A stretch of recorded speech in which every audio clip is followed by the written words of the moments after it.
नमस्कार दोस्तों, मैं विनीत पांडे और जैसा कि आप जानते हैं कि इस वक्त मैं कोरोना पॉजिटिव सिचुएशन में हूँ।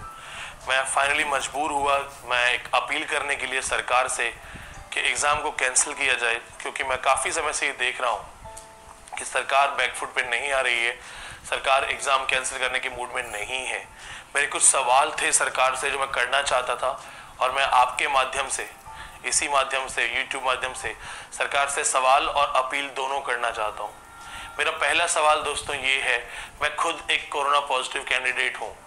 अगर मुझे नहीं पता चलता, मान लीजिए कि एग्ज़ाम के दिन मुझे नहीं पता चलता, नहीं डिटेक्ट होता और मैं जाकर के बाकी लोगों को इन्फेक्ट कर देता हूँ, उसकी जिम्मेदारी कौन लेगा? हमारे जो स्टूडेंट्स हैं, जो छात्र हैं, जो एग्ज़ाम देने जाएंगे, वो सेंटर से कोरोना पॉजिटिव होकर लौटते वक्त अगर अपने बूढ़े माता पिता को, घर में छोटे बच्चों को, औरतों को अगर वो कोरोना पॉजिटिव कर देते हैं, इसका जिम्मेदार कौन होगा? इस वक्त लॉकडाउन की वजह से सारे इंस्टीट्यूट्स बंद हैं, एजुकेशनल चैनल्स बंद हैं, लोग पढ़ा नहीं पा रहे हैं, इंटरनेट की फैसिलिटी नहीं है लोगों के पास। क्या आप जानते हैं भारत में 5 लाख गांव हैं और आपको अच्छे से पता है कि गांव के अंदर इंटरनेट कितना चलता है, कैसे चलता है,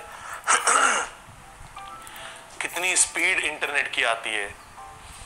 क्या भारत सरकार को पता है कि डेटा बहुत महंगा है और जो साधारण स्टूडेंट है वो इंटरनेट में अनलिमिटेड डेटा नहीं खरीद सकता, इसलिए ऑनलाइन पढ़ाई करना बहुत मुश्किल है? क्या आप जानते हैं बहुत सारे प्राइवेट टीचर्स इसलिए नहीं पढ़ा पा रहे हैं क्योंकि उनका अपना डेटा एक वीडियो अपलोड करने में खर्च हो जाता है।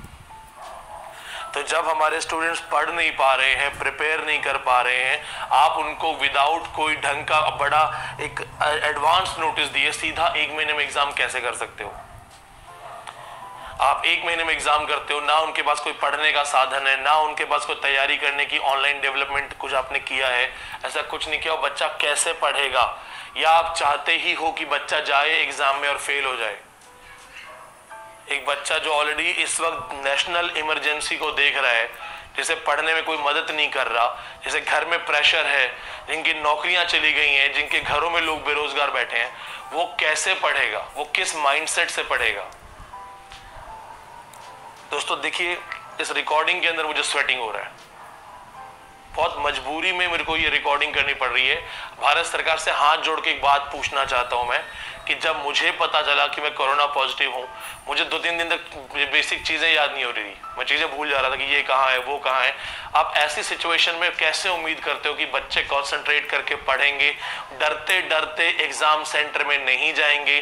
कितने लड़के लड़कियां ऐसे हैं जिनको पैनिक अटैक आ जाता है, जो घबरा जाते हैं। पैनिक अटैक के केसेस होंगे। अगर किसी को सेंटर में हार्ट अटैक हो गया तो कौन जिम्मेदार होगा? वो बच्चे जो सेंटर पे डर के बैठे हुए होंगे, जिनको सांस लेने के लिए 2-2 मास्क लगा के बैठे होंगे, वो बच्चों का दिमाग काम करेगा इन एग्जाम में? वो कैसे आंसर करेंगे? या तो वो घर पे कोरोना लेके लौटेंगे, या फेलियर लेके लौटेंगे, या वो दोनों लेके लौटेंगे। भाई ऐसा क्या जरूरी हो गया एग्जाम करवाना आपको? आप करवाइए, दिसंबर का समय दीजिए, 3-4 महीने का समय दीजिए, बच्चों को मेंटली प्रिपेयर्ड होने दीजिए और तब तक सारे इक्विपमेंट्स, सारी चीजें मेंटेन कीजिए। सिर्फ अपना ईगो या अपने किसी प्लान को एग्जीक्यूट करने के लिए आप लाखों लोगों को कैसे खतरे में डाल सकते हैं? नीट, जेई, यूजीसी के बच्चे ये इंसान नहीं है, ये देश का फ्यूचर नहीं है। और वो लाखों बच्चे जो मुझे इस वक्त मैसेज कर रहे हैं कि इस तरह हम एग्जाम नहीं देंगे, हम अपने परिवार को खतरे में नहीं डालेंगे, वो बच्चे, उनका समय खराब नहीं होगा। वो बच्चे अपनी जगह सही है। मैंने हर बच्चे को बोला कि हाँ आप सेफ रहिए, आप एग्जाम मत दीजिए। दूसरी चीज आप ये बताइए कि वो बच्चे सेंटर्स पे जाएंगे कैसे? कम्यूट कैसे करेंगे? भारत के मल्टीपल स्टेट्स ऐसे हैं, ऐसे राज्य हैं जहां पे कंपलसरी क्वारंटाइन है। क्या आप कंपलसरी क्वारंटाइन हटाएंगे? या हमारे यहाँ पे जितने भी जो पॉलिटिकल जो लीडर्स हैं, कॉमन सेंस खत्म हो गया आप सबका? आप क्यों नहीं पार्लियामेंट के सेशन बुलाते हैं? 500-500 लोगों को पार्लियामेंट में साथ में क्यों नहीं बिठाते हैं? आपने पार्लियामेंट सेशन स्थगित कर दिया क्योंकि कोरोना ना हो जाए नेताओं को। तो बच्चे जो है वो भारत का भविष्य नहीं है। अगर सुप्रीम कोर्ट की हियरिंग भी वर्चुअल हो रही है, कंप्यूटर के थ्रू हो रही है, वो लोग भी आपस में मिलने से डर रहे हैं, तो क्या हमारे बच्चों का कोई वैल्यू नहीं है क्या? मैं हर एक छात्र की तरफ से आपसे पूछना चाहता हूं कि जब आप लोग कहते हैं कि ये भारत के छात्र भारत का भविष्य है, तो क्या आप भविष्य के साथ खिलवाड़ नहीं कर रहे हैं? ऐसी क्या सिचुएशन हुई है कि एक कोरोना पॉजिटिव को मजबूर होकर एक वीडियो बना के आपसे हाथ जोड़ना पड़ रहा है कि इन बच्चों को परेशान मत कीजिए, इनकी जिंदगी खतरे मत डालिए, प्लीज एग्जाम कैंसिल कर दीजिए, पोस्टपोन कर दीजिए। हमारे बच्चे एग्जाम देने से डरते नहीं हैं, वो सिर्फ इस चीज से डर रहे हैं कि वो अपने घर कोरोना लेके नहीं लौटना चाहते। उनके माँ बाप हैं घर में जो बूढ़े हैं, उनके घर में छोटे बच्चे हैं, औरतें हैं, वो एग्जाम देने से नहीं डरते, वो सिर्फ उस कोरोना से डर रहे हैं जो उनके परिवार को अफेक्ट करेगा, वो अपने लिए भी नहीं डरते हैं।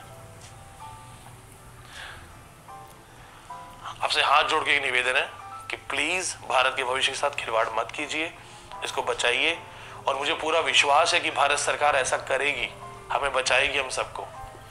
दोस्तों, इस वीडियो को फैलाओ, हैशटैग डालो MHRD, हैशटैग डालो UGC नेट, हैशटैग डालो इंडियन गवर्नमेंट, इसको फैलाओ, लोगों को समझ में आना चाहिए कि व्हाट एग्जैक्टली इज हैपनिंग। और दोस्तों, अगर आपको लगता है कि मैं आपकी आवाज हूं तो इसको सब्सक्राइब करो ताकि मेरी आवाज वहां तक पहुंचे, और इसके साथ प्लीज मेरे लिए भी थोड़ा प्रे कीजिए। Thank you so much.